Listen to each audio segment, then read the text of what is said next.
Entre malgouvernance et opacité criarde, la prestation de certaines entreprises publiques au Cameroun laisse à désirer. Quand vous arrivez, non seulement on ne vous prend pas vraiment comme si vous étiez citoyen camerounais, on vous prend comme si vous venez ailleurs, on ne s'occupe pas de vous comme ça se doit. Le service de qualité n'est pas là. Les gars, ce qu'ils ont à faire, c'est de venir le matin, signer et rester au bureau de 8h30, parfois 7h30 jusqu'à 15h30.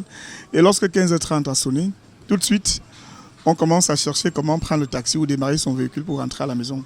Aucune productivité. Ajoutez à cela le manque de performance et de compétitivité qui perdure au sein de plusieurs entreprises publiques et parapubliques, ce qui oblige certains citoyens à penser à l'urgence d'une privatisation totale de quelques secteurs. Vraiment, c'est médiocre. Je n'ai pas envie de dire 0 sur 10, mais de façon générale, toutes les entreprises publiques au Cameroun doivent être privatisées.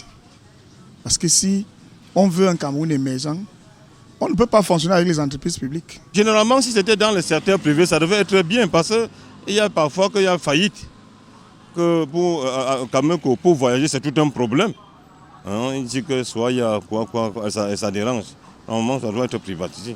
La Camerco affiche des performances dégradantes au fil des années. La Semerie affiche une dette fiscale de plus de 3 milliards de francs CFA. La Campost, à ce jour, cède son service de messagerie à des prestataires privés sur compensation de 20% des bénéfices. Pour ne citer que ces cas, il faut dire que plusieurs entreprises publiques plombent les prévisions budgétaires de l'État.